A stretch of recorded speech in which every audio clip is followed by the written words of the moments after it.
WLNS is here for you with 6 News at 11. Not a single member of the Michigan State Board of Trustees attended a community town hall tonight focused on divestment from Israel. It is our top story at 11. Thank you for joining us. I'm Sherry Jones. Siobhan has the night off. For months, students have been calling on administrators at Michigan State to cancel any financial investments with companies in or related to Israel as a way to protest the violence in Gaza. Organizers of the Hurry Coalition say at least 4 members of the MSU Board of Trustees said they would be at the town hall event tonight to talk about it. MSU, you can't hide! MSU, you can't hide! You are funding genocide! You are funding genocide! But in the end, none of the trustees showed up. Hundreds of students were at the town hall calling for divestment. Hurry Coalition organizers say the university has only held meetings on this topic behind closed doors in bad faith. You'll notice there's 4 of us up here and there are 9 people missing, the 8 trustees and the president. They emailed us this morning at the last minute and said that they were no longer going to show up. Maybe you should show up.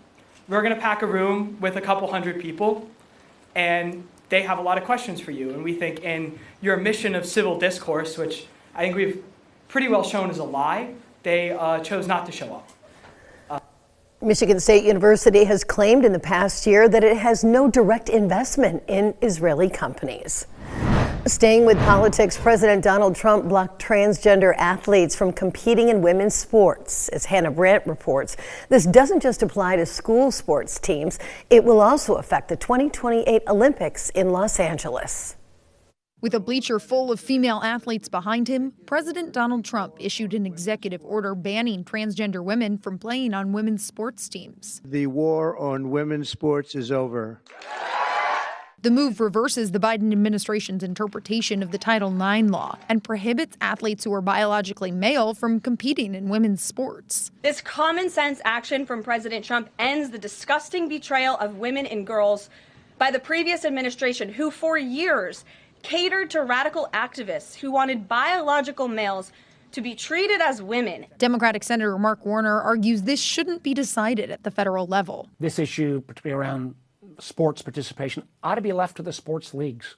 There are expected to be legal challenges, with critics saying the president's executive order will lead to discrimination and harassment. The White House warned schools who don't comply with this executive order risk losing funding and says it will also apply to the 2028 Olympics in Los Angeles. America categorically rejects transgender lunacy. But this is just the latest in a series of orders the Trump administration has signed targeting the trans community, including executive orders to ban transgender troops and to restrict the government definition of gender as only male or female. A sweeping effort to reclaim our culture and our laws from the radical left crusade against biological reality. In Washington, I'm Hannah Brandt.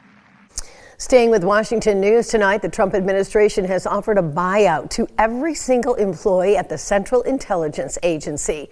CIA workers have until midnight tomorrow to accept the buyout and retain full pay and benefits until September. The largest federal government employee union has warned workers not to take the buyout and is suing the Trump administration. While the buyout offer was extended to all members of the CIA, CBS News has learned staffers in sensitive areas like intelligence gathering will not be allowed to take it. Michigan Senator Elissa Slotkin is critical of this measure. Former CIA officer, I'm getting a lot of outreach. I can't support that kind of hacksaw approach. And this comes amid other efforts to shrink the federal government, like placing all 10,000 employees of USAID on paid leave.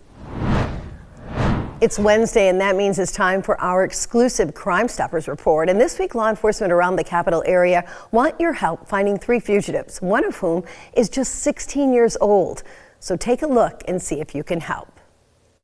29-year-old Shauna K. Watson has a warrant out for her arrest for aggravated assault in Ingham County. Watson is 5'8", 145 pounds with brown hair and blue eyes. Next is 32-year-old Jonathan Ray Watson. He's wanted on a warrant for aggravated assault out of Ingham County as well. Watson is 5'10", 160 pounds with brown hair and brown eyes. And police are also on the lookout for 16-year-old Damari Herrera Perez, who's wanted for escaping custody in Lansing. He's 5'9" and weighs 125 pounds. He has brown hair and brown eyes. So if you know anything that could help police find these people, call Crime Stoppers at 517-483-STOP. Your information could make you eligible for a cash reward of up to $1,000, and you don't have to give your name to leave a tip.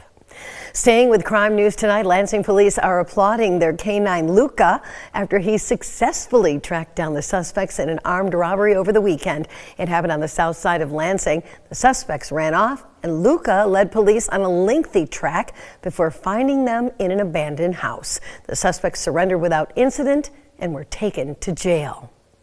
Well, this freezing and thawing weather that we've been having is perfect for the formation of potholes when moisture seeps into pavement and freezes, causing the ground to expand and then push the pavement up, creating a gap. Well, as temperatures rise, the ground returns to normal level, creating a void or gap between the pavement and then the ground below it.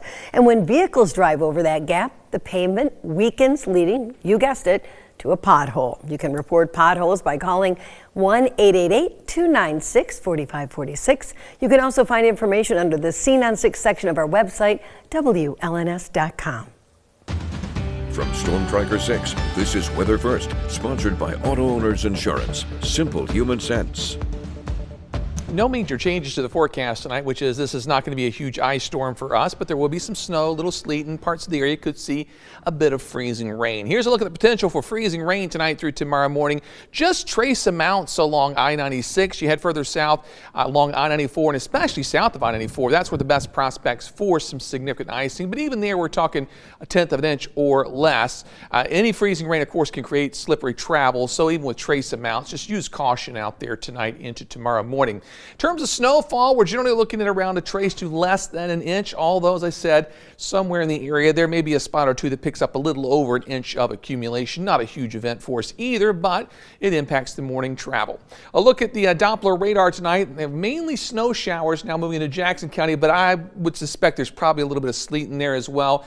This particular purple shading indicates where sleet is very likely, and then the freezing rain south of that. So you get from this that the best chances for significant icing will probably be in Ohio and Indiana, and that is indeed where it's happening tonight. So we broaden out the view just a little bit as it moves in over 96. Some sleet, a little bit of snow is likely over the next couple of hours as our system moves through. This is a weak storm system though, so there it is. It's here through 2, 3 o'clock in the morning, and then by around 4 or 5 o'clock in the morning it is already exiting. So it'll be a short duration event. Any problems we have as far as slippery travel is concerned will quickly go away though as temperatures warm above freezing during the mid-morning hours. Cold front will sweep through. It'll get very windy tomorrow afternoon and tomorrow evening. Then the winds die down as the cold front heads east. Then our attention quickly begins to shift to the southwest. By Friday afternoon, area of low pressure forming to the southwest. Another one's going to form to the northwest. And between those two on Saturday, we may get a little swath of snow across the region. Not a huge snow, but it could be several inches of accumulation Saturday afternoon into Saturday night. Odds of seeing at least 2 inches pretty high as you look at Saturday into Sunday. 55% chance and a 35% chance, and that's kind of combine that because it's going to come Saturday afternoon and evening into early Sunday morning. So I think at least 2 inches seems pretty likely to me. Could be more like 3 or 4 if everything comes together just right. Temperatures tonight are sitting in the mid-20s outside. Skyview Network, quiet weather-wise on the McLaren cam, just some clouds. Temperature 26 degrees. High today, pretty close to where we are right now at 27. In Grand Ledge, temperature sitting at 25 degrees. That is the high for the day. Morning low is down to 16. Not a lot of wind, a little breezy at times today. Jackson Cam, we've got some snow showers now in Jackson County and some sleet showers. Temperature 24 degrees. High today 26, morning low 16. In Hillsdale, you can see the roadways looking just a little bit wet there as we've got some light precipitation in the area in the form of some sleet pellets, maybe a little snow mixing in as well. Temperature at 24 degrees and our high today 26. So for tonight, we'll call it a wintry mix. 24 the overnight low. Northern areas a little more in the way of snow. Southern areas a little more in the way of freezing rain. Tomorrow's forecast, weather aware day for the morning hours, temperatures mid-20s but mid-30s by noon and 4 o'clock. Over the next 6 days, we head into the weekend. Decent chance of snow Saturday afternoon into Saturday night. It's out of here Sunday, Monday, and Tuesday. Next week remains cold with some snow showers, maybe Wednesday, Thursday. Valentine's Day looks good, another wintry mess. Meteorological potpourri, we'll call it that next Saturday. A little bit of everything. Have you coined that phrase yet? I just did. I like it. I really like the Doppler because it helps give us a really big picture, and then you can see where the worst is and how we're kind of on that edge. Right, shows the freezing rain mainly south. All right, thank you, David. Well, coming up on 6 News at 11, lawmakers in D.C. want to make sure that new cars still have AM radio. We'll explain why next. That and much more straight ahead on 6 News at 11.